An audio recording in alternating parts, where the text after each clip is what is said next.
My name is Adrian Cox. We're at Corey Helford Gallery, and I'm going to talk a little bit about my current exhibition, The Brush and the Torch. The inspiration for this show was actually a continuation of a mythology that I've been building with my work for over 10 years now. So every exhibition that I mount is actually set within a continuous world that I call the Borderlands. And the protagonists of my paintings are these hybrid creatures that I refer to as border creatures.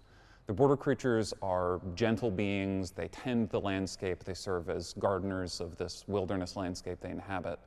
And they're often antagonized by these glowing blue spirits that I refer to as specters. So within each exhibition, I continue this narrative. I expand this mythology, and I explore particular themes using the storytelling that interest me. Within this exhibition, the particular themes that I was toying around with and really examining closely were questions of the source of creativity and how one might bring it into one's life. So another way of framing the title of this exhibition, The Brush and the Torch, would be creativity and its shadow. So when I speak about creativity, I'm not solely referring to the creativity of a fine artist, myself as a painter, for instance. I'm referring to the creativity that is shared by all people simply by living. Creativity is the sequel to being. It's a condition that we all share just simply by rote of existing. So in this exhibition, the question of creativity and its shadow is a question of how one might bring about creativity and cultivate creativity within one's life, and the potential pitfalls that might serve as blockages to that cultivation. This painting is called Painter's Tower, and it is the first in a three-part narrative cycle that I've made for this show. This character in the work is called Painter. He is one of the border creatures, and he's depicted standing in his studio creating an abstraction of a chess piece. So the titular tower in Painter's Tower is on one level a chess piece. It's a very simple, direct narrative title. And the abstraction that he's constructing is directly behind him. Now, there's a secondary symbolic resonance with the idea of the tower, which is that Painter's studio becomes a kind of tower that encloses him off from the rest of the world. So you'll see in this work, there's this large, expansive landscape, and Painter is literally walled off by paintings on all sides, so that he is actually cut off from the world around him. The tower becomes a prison. This is echoed in the small detail of a snake that is biting its own tail in the bottom left corner of the painting.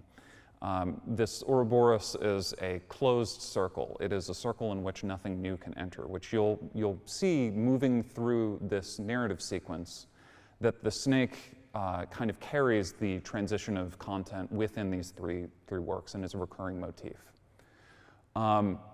These works also reference heavily the archetypes that are found in the tarot, specifically the Marseille tarot, which I started looking at when I was creating this show.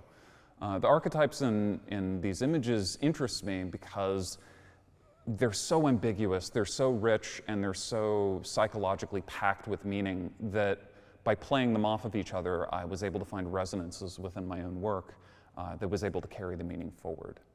The title of the exhibition, The Brush and the Torch, refers, again, as I've mentioned, thematically to a question of creativity and its shadow. Within the paintings, within the narrative, that manifests in particular characters. So the brush is embodied by this character called Painter, one of the border creatures.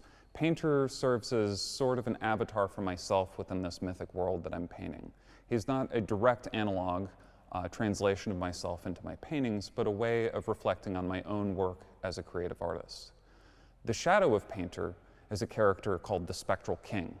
The Spectral King is the leader of the specters, and he is a monstrous figure, often carrying a torch, who reshapes the world around him using violent means, oftentimes. This work is titled Painter's Judgment, and it is the second in the narrative sequence that begins with Painter's Tower and ends with Painter's Star. In Painter's Judgment, the specters that were arriving in boats in Painter's Tower have arrived, and they're destroying his studio. Painter is being hung upside down from his easel by the specters, and the spectral king, the leader of the specters, looms over him carrying a torch. Now, the spectral king, as I've mentioned, is the shadow of creativity. And in that sense, the way I might frame that would be that he is a tyranny of the will. He is the ego reveling in its ability to reshape the world around it using force. Now, that power has a certain allure to it, but ultimately is not a path to true creativity. It's shallow, it's skin deep. So what we actually see in this work is the king in this position of power, but Painter, forced into this position of vulnerability, finding a kind of liberation and a kind of freedom. Now, that liberation and freedom is seen in the recurring motif of the snake. At this point, the snake has unformed the circle, the closed loop that was Painter's tower. It's now shed its skin. The circle has become a spiral of skin that it's leaving behind itself. This is creative liberation. This is the opening of the self through vulnerability. Painter is finding a kind of strength through surrender, through vulnerability, that then is leading to creative output. In the creative output, you can see these two works at the bottom left of the painting. These are gouache pieces that I completed for other exhibitions. I'll often include paintings from former shows within the works themselves. These two paintings are depictions of the spectral king that reveal critical qualities about this character's nature. So in the yellow and pink piece that Painter is working on, that is hung next to Painter's Judgment, the king is leaning on an axe that he has used to cut down a tree and form a stump that is his throne. This pose is based on a painting by Annibale Carracci of Hercules. So here we see the king as this embodiment of strength, archetypal strength. But then that image is contrasted with the blue and pink image behind it, which is a specter holding up an empty, hollow suit with the king's emblem of the crown on it. Now, this shows that the suit is actually, or the king is actually just a suit that any specter can put on. It's not true power, it's simply a mantle that one brings on oneself. So within this, we have a reflection on what is power and what is creativity, and what is the power to be creative within one's life. And the path that Painter is taking here is a path of vulnerability as a way of finding creativity.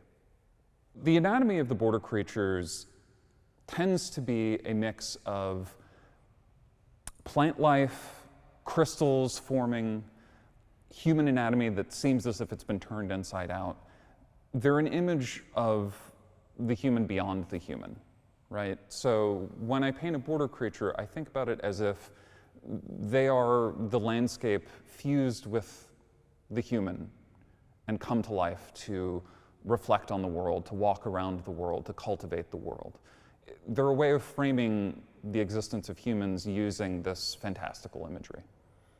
The images, or the characters of the specters that are seen in the background of this work embody a very different kind of relationship to the world. So when you see the specters arriving in their boats in the background of the painting, they carry torches, they carry swords, they are violent beings that don't have that same connected relation to the world. They are isolated from the world. They're alienated from the world just by rote of how they exist.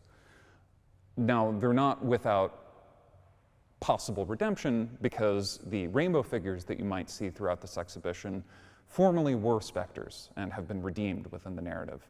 And they're on a path to finding this absolution. They're not quite there yet, but they're set out on the path of redemption. All of the works that I made for this exhibition are oil paintings. The way that I paint with oils is informed by very, very traditional techniques, but obviously I'm working with colors, pigments that did not exist 100 years ago. What I'm doing when I paint oftentimes is layering transparent layers of oil paint on top of each other, glazing. So when you look at my painting, oftentimes you'll notice parts of it seem to emit light. That's because when light's hitting the surface of the painting, it's not hitting a flat surface and bouncing directly back. It's going through layers of paint and then bouncing back. So when I'm working with oil paint, I'm often thinking about the way that light interacts with the painting itself. So light kind of becomes part of the subject matter of the work itself through the process. This painting is called Painter's Star, and it is the conclusion of the narrative cycle that began with Painter's Tower. In this work, Painter's studio has been destroyed by the specters, but Painter has found a kind of creative liberation through that process. So here we see the studio burning with old paintings of mine stacked, and in this image, there's a breaking of that closed loop, of that structure, that system of control that Painter used to create the tower, right? The studio as a tower is this limiting structure that prevents oneself from experiencing life and allowing the chaos of life to influence the creative process itself. So with the studio destroyed, Painter finds a connection with Snake Gardener. Snake Gardener is one of the other border creatures and is Painter's lover. In this image, Snake Gardener is healing Painter's wounds by pouring water over them and cutting their bonds from the ties that the specters used to tie them up. In Painter's hand, you can see two brushes. Obviously, the creative process is not abandoned despite the trauma that's been endured, and a wreath of flowers. This wreath of flowers appears elsewhere in the show on top of Snake Gardener's head. That is in Snake Gardener with Spring Studies. So there are symbolic connections that tie these works, even as a self-contained narrative cycle, to other works around the exhibition. The snake that is the recurring motif through these three paintings is now on Snake Gardener's arm and is forming a bond that connects the two people. So beginning with the snake as the Ouroboros, the closed loop in which nothing new can enter, moving into the spiral in which life can now enter that shape. It's no longer a closed loop. It ends with the snake as the connection between two distinct people. It is a way of viewing creativity such that it doesn't become alienated from life or cut off from life, but enriched by letting life into the creative process. Now, the portal that's opening behind Snake Gardener, I envisioned as a space that Painter was opening up and able to open up because of what they had been through. In this exhibition, you'll see a few portals, often with different skies that can be seen through them.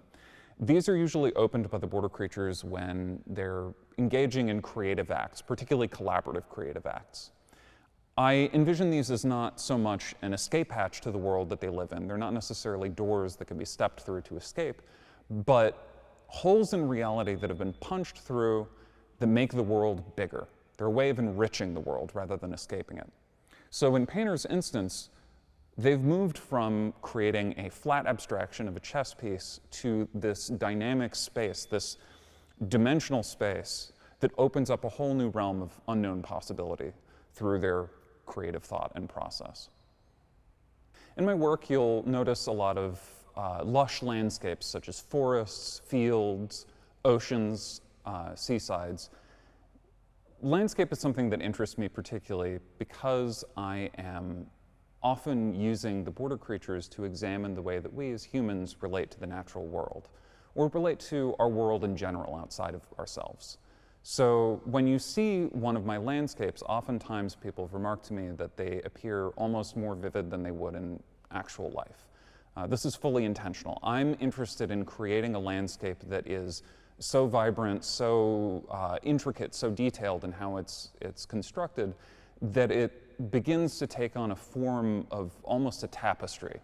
When you can see this in particular when you see the details in how I paint grass and foliage. It's not just detail for detail's sake. What I'm trying to do is construct a landscape that is more real than reality. It is essentially blurring the boundaries between what is natural and what is artifice. Now that's answered on the other side by the border creatures who have this distorted hybrid anatomy. They appear almost as if they are an extension of the landscape of the natural world. So in this instance, what is human and what is landscape becomes slightly blurred into each other. And that's kind of part of what interests me with particularly painting landscape.